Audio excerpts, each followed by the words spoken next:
My name is Dana. Welcome to this channel. It's all about SMS beauty, skincare, makeup, sunscreen. Welcome, welcome, welcome.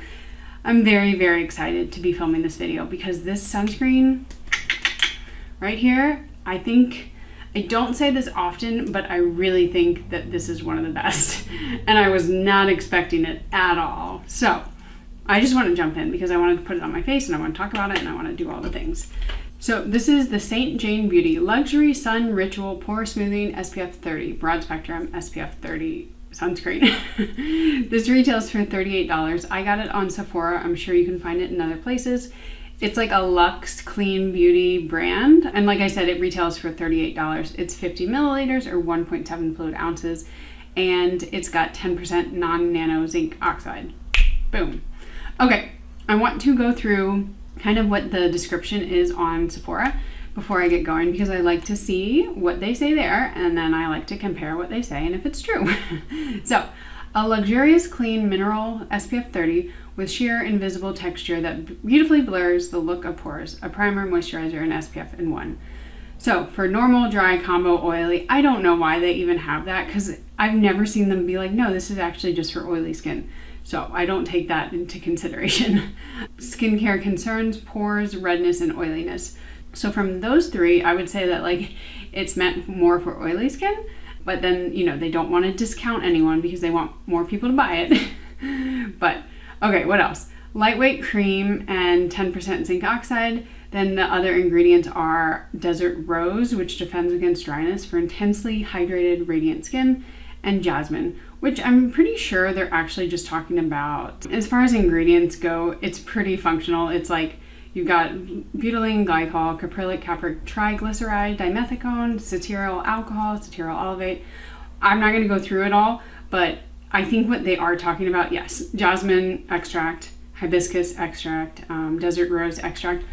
Those are, well, they're not essential oils like I thought, but they are extracts and they're going to be in a very small percentage because they are so powerful. But like I say in so many things, this is not skincare. This is sunscreen, which in a sense is skincare because it's your best kind of defense. But don't necessarily go to this if you want like to hydrate your skin or to blur or like reduce dark spots. It will do it because it's a sunscreen, but not like, it's not going to add vitamin C to your routine, if you get what I'm saying. Anyway, I did want to mention, because I have been trying to do a better job of it, my skin type and kind of like what I look for in a sunscreen. So my skin type kind of varies. It depends on the weather primarily. And I've said before and I'll say again, like how well I take care of my skin, which I take care of my skin pretty well because I'm obsessed with it and I have a YouTube channel and all that. So in the summer, it's more oily. It's just kind of dictated by where I live, which is hot and humid. In the winter, I can get some dry patches, especially on my forehead, but it's pretty normal to balance most of the year. So I was actually quite excited when I tried this because it's great for me in the summertime. A lot of mineral sunscreens I have found to be very greasy. They kind of counteract the dryness of the zinc oxide or titanium dioxide. That's just a property of those ingredients. And so they counteract it with excessive like moisture. So sometimes I want to use mineral sunscreens, but in the summer, I'm like, they're just dripping off my face. So when I can find ones that are a little bit more matte, control oil, I like it. I think I've said everything. Let's zoom in and put it on this face. I realize that I zoom in way more than like any other channel, but I get so frustrated when I cannot see what somebody is doing to their face. So why would I do that to you guys? Oh, also, by the way, I am putting it in my little quarter teaspoon, and quarter teaspoon is what you should be using for your neck and face. And yes, this is like a yellowish color, so I'll go ahead and show you on the back of my hand just so you can see.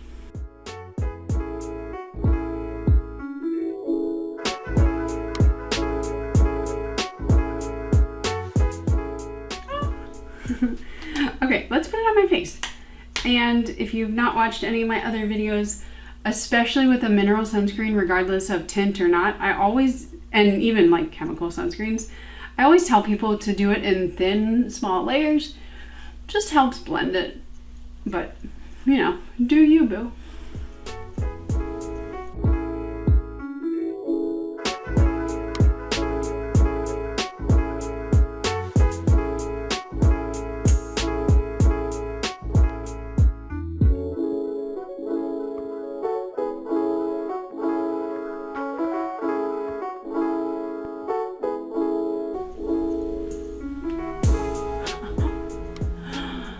Oh my God. It's so easy. Like, I cannot get over this. So let me wash off my hands. I like to let it sit for 5 minutes or so. I do that whether it's chemical or mineral, and then I'll come back and talk about what I think. Hi guys, I'm back. So 5 minutes later, and I'm just as obsessed, if not more, with this sunscreen. I truly have already added it to my top, I guess, 5 list of sunscreens for 2022, which is interesting because if I go to look at it, and I'm not telling you guys what my top ones are. Where is it? There it is. A lot of them are mineral, which is not really like my thing. But yeah, let's talk about it. So what do I love about this? It's one of the easiest. It's very hard to say the easiest because there are a lot of good sunscreens these days, both mineral and chemical, that go on just so incredibly easy. You don't have to think about. But this is truly one of the best mineral sunscreen formulations that I've seen. And especially because when it goes on, it's not too tacky. Like, yeah, you have something on your face, but like, are we expecting it to dry down and like soak in completely for a mineral sunscreen? I think most of us know that that's probably not going to happen. With the chemical sunscreen, you might get it a little bit more, but this is as close to being like invisible on my skin, like not feeling anything, not feeling too sticky, not feeling too greasy, not feeling too matte. It's as close to that as I can find or have found. I do really like, the only thing I can say, well, I guess there are 2 things.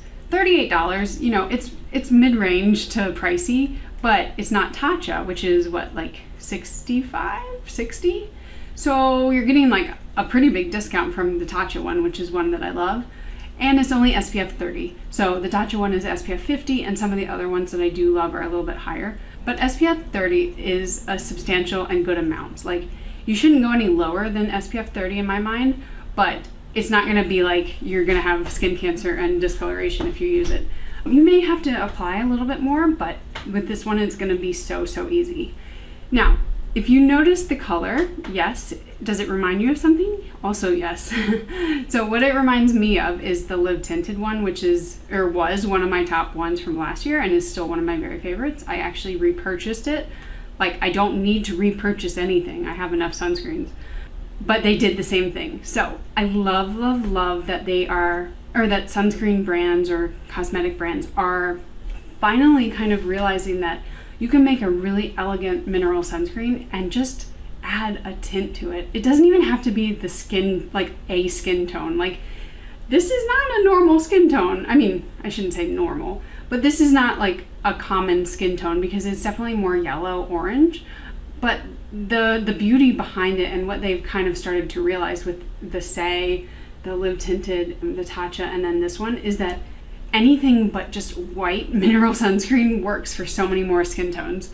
And this one truly is like 100% invisible. Like, I do not see anything. I love that it just dries down. Like, you can wear this in the middle of summer if you have oilier skin or normal skin. I'm sure if you put moisturizer on underneath, if you have drier skin, that it would work just fine. I've not had any problems with pilling. I've not had any problems under makeup. It's truly a dream, and I have been looking forward to putting this on, truly. Like, I keep saying truly. But yes, I have been so excited to wear it, and it's definitely a favorite now. So I really don't have much bad I can say. Like, I did mention the 2, like the price and the SPF, but those are so small that I would definitely repurchase it after I use it all up. And it will be one that I recommend to people if they're willing to spend, $38. So that's it. It's very exciting when I find a new sunscreen. Like, I purchased this because it was new on Sephora, and you know me, I love new sunscreens, but I usually have my like hopes down here, and this one far exceeded them. I don't have enough good things to say about this. It truly, you saw me apply it. Like, that's not an illusion. Like, that's not me showing you something that's not real. So if you are in the like market for a new mineral sunscreen, this is one of the top ones. So I hope you enjoy, and I will see you guys in my next video. Bye.